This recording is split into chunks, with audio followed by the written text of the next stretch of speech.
And they call it Cuban coffee because when we came to the United States, there was American coffee. So if you wanted espresso, you said Cuban coffee. But it's just a regular espresso thing.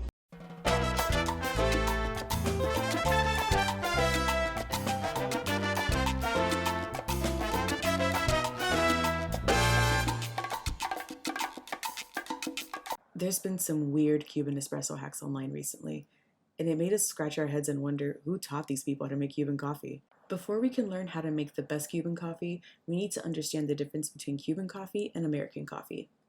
What we know as Cuban coffee is a dark roasted espresso with a bold, smoky, or bitter taste, and more caffeine than traditional American coffee. This is due to the shorter brew time and because of how finely the beans are ground.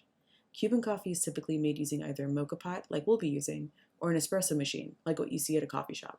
If you're in Miami, you'll hear people order a colada. That's just Cuban coffee to go. But wait, what's a moka pot? It's a simple-to-use stovetop coffee maker. The way it brews coffee is by boiling water from the bottom chamber. Then the steam creates pressure that pushes the water through a funnel filter holding the grounds and now into the moka pot's top chamber. To follow along, you're going to need a moka pot, Cuban coffee, granulated sugar, an insulated mug or cup, and a spoon or fork for making espuma.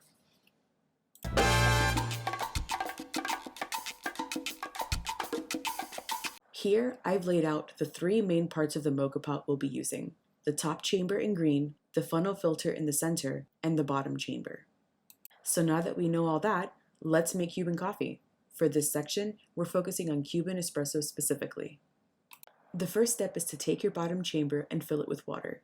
You want to fill it up to the valve. Most moka pots are made of aluminum, which means over time, most will get these oxidation spots. They're harmless, and they actually work to protect it from corrosion, and they don't impact the flavor of your coffee. Next, grab your preferred brand of Cuban coffee. We won't judge.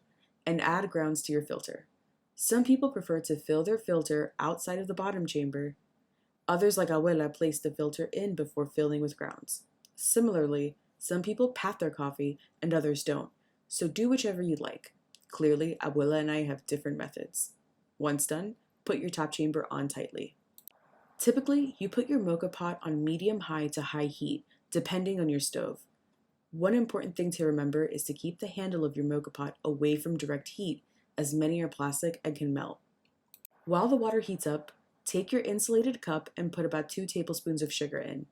Depending on the size of your moka pot and personal preference, you can scale this up and down. Now we wait for the first signs of brewing.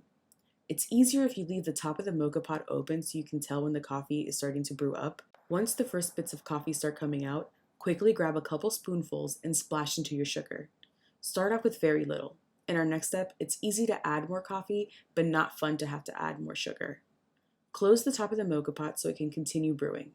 Now it's time to make espuma for your Cuban coffee. By now, the rest of the coffee is done brewing, or it's getting there. Listen and it'll tell you. Turn off the heat and carefully begin to pour your coffee into your espuma. You're building a creamy colada. You want to see the foam build on top while you're pouring.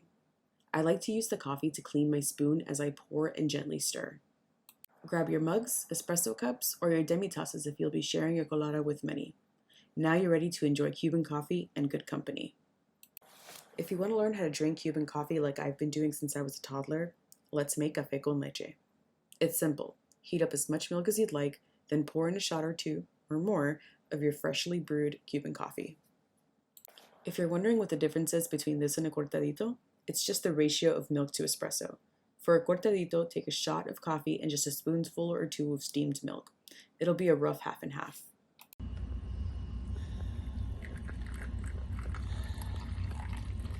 There you can see a little bit of the espumita.